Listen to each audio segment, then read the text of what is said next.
Hi friends, ಇವತ್ತಿನ ಅಮ್ಮನ ಲೋಕ ರೆಸಿಪಿಲಿ ನಾನು ನಿಮಗೆ ಡ್ರೈ ಗೋಬಿ ಯಾವ ಥರ ಮಾಡೋದಂತ ಹೇಳ್ಕೊಡ್ತಾ ಇದ್ದೀನಿ.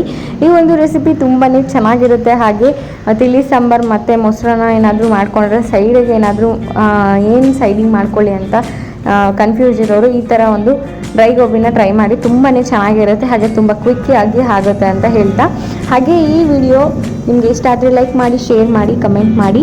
ಹಾಗೆ ನಮ್ಮ ಅಮ್ಮನ ಲೋಕ ರೆಸಿಪೀಸ್ ಚಾನಲ್ಗೆ ಯಾರೆಲ್ಲ ಸಬ್ಸ್ಕ್ರೈಬ್ ಆಗಿಲ್ಲ ಪ್ಲೀಸ್ ಸಬ್ಸ್ಕ್ರೈಬ್ ಆಗಿ. ಅಲ್ಲೇ ಕಾಣಿಸ್ತಾರಂಥ ಬೆಲ್ ಐಕಾನ್ನ ಕ್ಲಿಕ್ ಮಾಡೋದ್ರಿಂದ ನಮ್ಮ ಎಲ್ಲ ವಿಡಿಯೋಸ್ ನಿಮಗೆ ನೋಟಿಫಿಕೇಶನ್ ಮೂಲಕ ತಲುಪುತ್ತೆ ಅಂತ ಹೇಳ್ತಾ, ಫ್ರೆಂಡ್ಸ್ ಈ ರೆಸಿಪಿನ ಟ್ರೈ ಮಾಡಿದವರು ನನಗೆ ಕಮೆಂಟ್ ಸೆಕ್ಷನಲ್ಲಿ ಕಮೆಂಟ್ ತಿಳಿಸಿ ಅಂತ ಹೇಳ್ತಾ ಇವತ್ತಿನ ವಿಡಿಯೋ ಸ್ಟಾರ್ಟ್ ಮಾಡೋಣ ಬನ್ನಿ.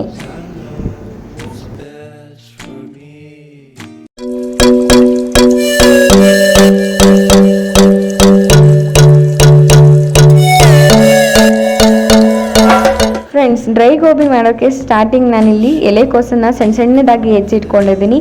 ಈ ಒಂದು ಎಲೆಕೋಸು ತಿನ್ನೋದ್ರಿಂದ ಸಾಕಷ್ಟು ಆರೋಗ್ಯಕರವಾದ ಒಂದು ಉಪಯೋಗಗಳು, ಬೆನಿಫಿಟ್ಸ್ ಇದೆ. ಸೊ ಆದಷ್ಟು ಈ ಒಂದು ಎಲೆಕೋಸನ್ನು ಜಾಸ್ತಿ ತಿನ್ನೋಕ್ಕೆ ಟ್ರೈ ಮಾಡಿ. ಅದಾದಮೇಲೆ 1.5 ಕಪ್ ಆಗುವಷ್ಟು ನಾನು ಮೈದಾನ ಯೂಸ್ ಮಾಡಿದ್ದೀನಿ. ಮೈದಾ ಏನಕ್ಕಪ್ಪ ಯೂಸ್ ಮಾಡ್ತಿದ್ದೀನಿ ಅಂದರೆ ಬೈಂಡಿಂಗಿಗೆ ಮೈದಾನ ಯೂಸ್ ಮಾಡ್ತಾಯಿದ್ದೀನಿ. ಅದಾದಮೇಲೆ ರುಚಿಗೆ ತಕ್ಕಷ್ಟು ಉಪ್ಪನ್ನು ಹಾಕಿ, ಅದಾದಮೇಲೆ ಅಡಿಗೆ ಸೋಡಾ ಅಥವಾ baking soda, any type of soda ಇದಕ್ಕೆ ಆ್ಯಡ್ ಮಾಡ್ಬೋದು. ಚಿಟಿಕೆ ಸೋಡಾ ಹಾಕಿ ಅದಕ್ಕೆ ನಾನು ಕಾಶ್ಮೀರಿ ರೆಡ್ ಚಿಲ್ಲಿ ಪೌಡರನ್ನು ಹಾಕ್ತಿದ್ದೀನಿ. ಇದರಿಂದ ಕಲರ್ ಹಾಗೆ ಖಾರ ಎರಡೂ ಕೂಡ ಚೆನ್ನಾಗಾಗುತ್ತೆ. ಅದಾದಮೇಲೆ 2-3 ಟೇಬಲ್ ಸ್ಪೂನಷ್ಟು ಕಾರ್ನ್ಫ್ಲೋರನ್ನು ಹಾಕ್ಕೊಳ್ಳಿ. ಇದರಿಂದ ಕ್ರಿಸ್ಪಿನೆಸ್ ಬರುತ್ತೆ. ಹಾಗೆ ಶುಂಠಿ ಬೆಳ್ಳುಳ್ಳಿ ಪೇಸ್ಟನ್ನು ಹಾಕಿ ಚೆನ್ನಾಗಿ ಕಲಿಸ್ಬೇಕು. ಫ್ರೆಂಡ್ಸ್, ಇದನ್ನು ನೀವು ಕಲಿಸ್ಬೇಕಾದ್ರೆ ನೀರನ್ನು ಯೂಸ್ ಮಾಡಿಬಿಡಿ.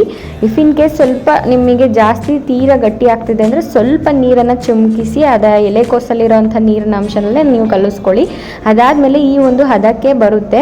ಸೊ ಡ್ರೈ ಗೋಬಿ ಯಾವ ಥರ ನೀವು ಹಿಟ್ಟನ್ನು ರೆಡಿ ಮಾಡ್ಕೋಬೇಕಂದ್ರೆ ನಾನು ಇಲ್ಲಿ ತೋರಿಸ್ತಾ ಇದ್ದೀನಿ ನೋಡಿ. ಸೊ ಸ್ಟಾರ್ಟಿಂಗು ನೀವು ಈ ಥರ ತೆಗೆದು ಎಣ್ಣೆಲಿ ಬಿಡಬೇಕಾದ್ರೆ ಅದು ನೀಟಾಗಿ ಎಣ್ಣೆಲಿ ಬಿಟ್ಕೋಬೇಕು. ಅಂದರೆ ಈ ಥರ ಮಾಡಿದಾಗ ಎಣ್ಣೆಲಿ ಬಿಡಬೇಕು. ಆ ಥರ ಈ ಒಂದು ಕನ್ಸಿಸ್ಟೆನ್ಸಿಗೆ ಕಲಿಸ್ಕೊಳ್ಳಿ. ಸೊ ಅದಾದಮೇಲೆ ಎಣ್ಣೆ ಕಾಯಕ್ಕೆ ಇಟ್ಕೊಳ್ಳೋಣ. ಎಣ್ಣೆ ಕಾದಿದೆಯೋ ಇಲ್ವೋ ಅಂತ ಚೆಕ್ ಮಾಡ್ಕೊಳ್ಳೋಕ್ಕೆ ಈ ಥರ ಒಂದು ಚಿಕ್ಕದಾಗಿ ಹಾಕ್ಕೊಳ್ಳಿ. ಅದು ಬಬಲ್ಸ್ ಬರೋಕ್ಕೆ ಸ್ಟಾರ್ಟ್ ಆಗಿದ್ರೆ ಎಣ್ಣೆ ಕಾದಿದೆ ಅಂತ. ಸೊ ಅದಾದಮೇಲೆ ಎಲ್ಲ ಚಿಕ್ಕದಾಗಿ ಈ ಥರ ಗೋಬಿಯನ್ನು ಬಿಟ್ಕೊಂಡ್ರೆ ಡ್ರೈ ಗೋಬಿ ರೆಡಿ ಆಗುತ್ತೆ. ಅದಾದಮೇಲೆ ಬೋತ್ ಸೈಡ್, 2 ಸೈಡ್ ಕೂಡ ಚೆನ್ನಾಗಿ ಬೇಯಿಸಿ.